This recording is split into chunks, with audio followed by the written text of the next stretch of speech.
All right, that's back-to-back nights. The Padres win it in 10 innings. Jose Iglesias was at third base last night. He ends up being a hero. Tonight, the third baseman, the regular third baseman, back to scheduled programming, if you will. Manny Machado, he ends up having a huge night, coming through there with the game-tying knock down to their final out, and he comes up clutch to left, brings in a couple runs. Lockridge and Tatis, I believe, were the two runs that scored there. Yep, Lockridge hustles, by the way, on that grounder to second, hustles just to get on base. And so that was obviously huge because if he's not on base there, well, the game could have been over because if he would have been out, then you wouldn't have gotten up to Manny in that spot anyway with two outs. But yeah, it's just a lot of different guys contributing to this win tonight, no doubt about that. But I think it was funny just how this happened tonight, where Manny obviously with that hit. But let's not forget the amazing relay that happened earlier in the game. Is Wilmer Flores fast? No, I get it. But you have Tyler Wade in left field. Shout out to him as well. He goes and grabs that ball down the line. Flores is on first. He tries to score from first base. And Wade gets it into Manny. And at least on TV, the camera angle was Wilmer Flores rounding third, touching third when Wade was throwing it in. So I was like, oh, this is going to be close. He could totally score here. And then Manny makes a perfect throw. Uses the grass, the one hop, doesn't try to get it there in the air. Just bullet one hop. Amazing throw to Maldonado. Maldonado barely had to do anything. He didn't even really put a tag down, catch the ball, and he's out. That's how great of a throw that was. So if you didn't see that, I have the video on my Twitter, so you can go look at it there. But oh my goodness, just I don't want people to take for granted Manny Machado. I know that there's been talk about the errors this year, but I'm still taking this guy at third base any day of the week. I don't care, even if he is going through these defensive struggles for Manny, and that's in air quotes for those that are listening on audio only. It's Manny freaking Machado. And I see this like it seems like every year as well, going back to that ninth inning where people say, oh, Manny, he's not clutch. And I'm like, maybe you just saw one time he doesn't come through, or, last night he popped up a couple of times and that was frustrating. But it's like, it's Manny Machado. Go look at the back of the baseball card and the stats are there. The numbers are pretty much always there. So I'm not going to be doubting Manny. I'm not going to be sitting on that train. No, no, no, no. So that was great to see the captain obviously come through like that. But it wasn't just. Uh, is it going to be looked at as the Manny Machado game like yesterday was looked at as the Jose Iglesias game? Yes, but there's other guys that deserve a lot of credit for this win. Ryan Bergert is one of those guys. Gave up the home run to Heliot Ramos, but to go 5 innings, 2 runs, I'll take that every time from Ryan Bergert because it's Ryan Bergert. You know, coming in for a spot start, you're taking that. Um, One of the MVPs of this game, no doubt about it, was Sean Reynolds.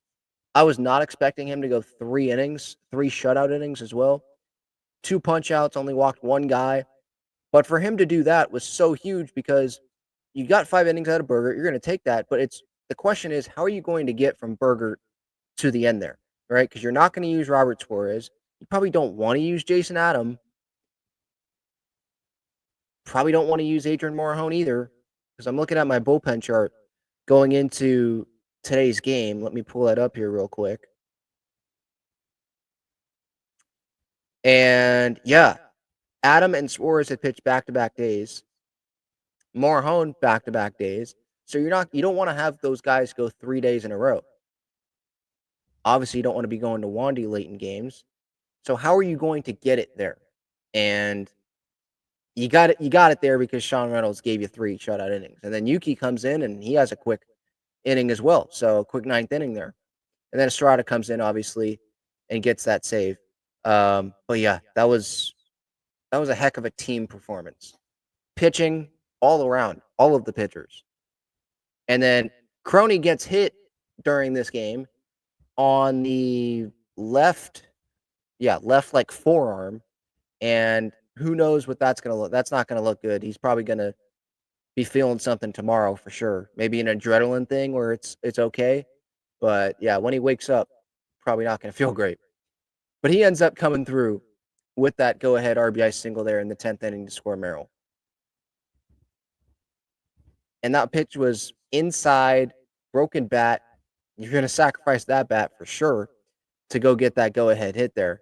And even like someone like Bogey, that last inning there, I know people were frustrated with the offense and the grounders. But by the way, he did have a grounder that got Merrill to third base. I think it was in extras when Crony got the single to score Merrill. Just saying. And then the last inning there, that 10th inning, he makes two plays. A ball, I don't know the StatCast number on it, but that ball was smashed that Bogaerts got infield in for, I think, the second out of the inning. Smacked that ball. Bogaerts fields it, I think, backhand.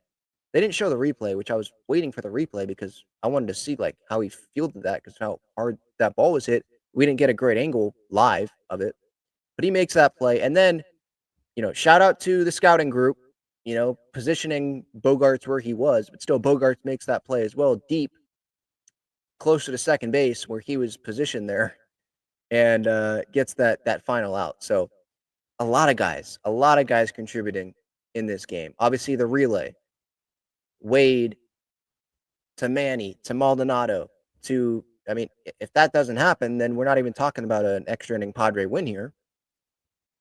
Obviously, Bob Melvin losing again in extras. Love to see that because he's not on the Padres anymore.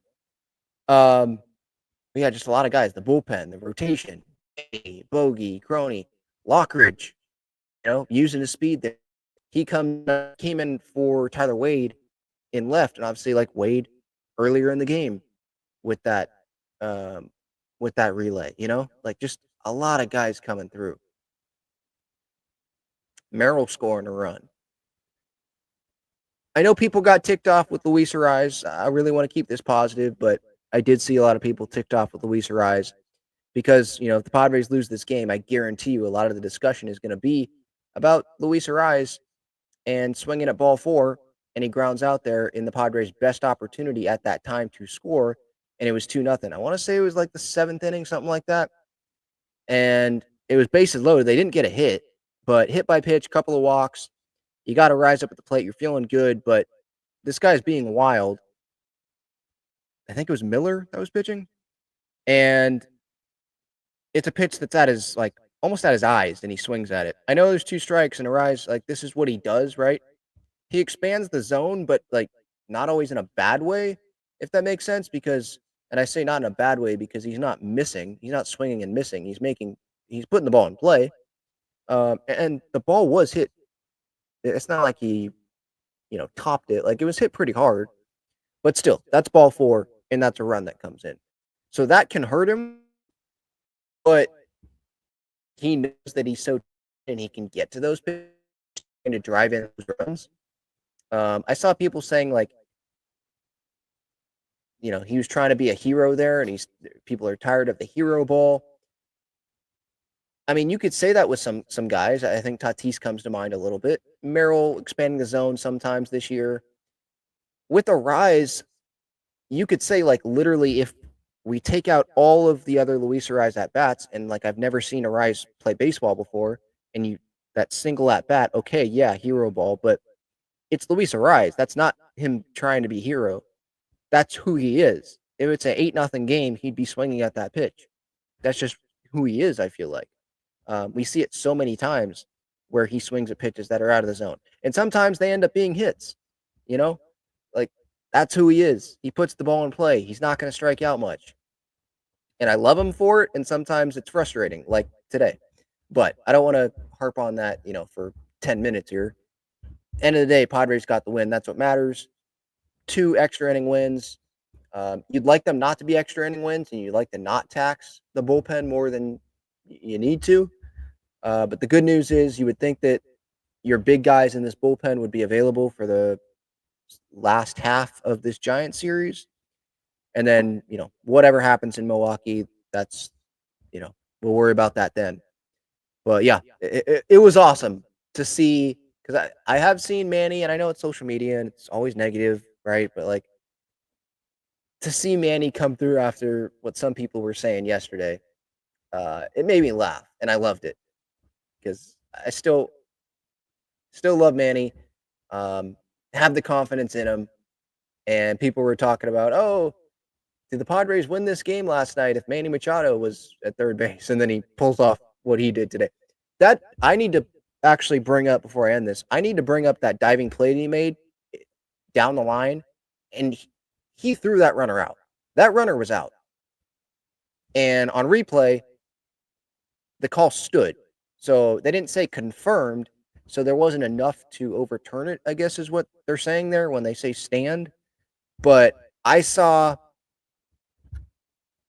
the runner did not have his foot down on the base. Arraez had the ball in the cone of his glove or whatever, because that's part of the rule. I'm pretty sure it doesn't have to be at the back of his glove. And I'm pretty sure it hit his glove and the base runner still don't have his foot on the back. So I think he was out on that one angle that they showed as if it was like from the upper deck between third and home, kind of that angle. If you're watching the game, you knew what I'm talking about. But Manny made that play as well. Like he was tremendous on defense and that relay throw. Holy cow. I don't know if people realize how hard that is. Like under pressure like that, you don't have time. I know Wilmer's not the fastest runner. He's pretty slow, but still, just considering the circumstances and where Wilmer was, as good of a throw, he barely got him out, and it wasn't blocking the plate, by the way. So good job on Maldi there. But yeah, to just pretty much an all one fluid motion. To not try to make it in the air, to one hop, and Maldonado essentially doesn't even have to make a tag because it's sitting right there to get Wilmer Flores, and Flores just goes right into it. Some people are bigger fans, obviously, of the offense and the home runs and the clutch hits, and obviously I like that too. But and this is me in pretty much all sports. It doesn't matter really what the sport. I really appreciate when there's great defensive plays, and boy, did we see that tonight from Manny.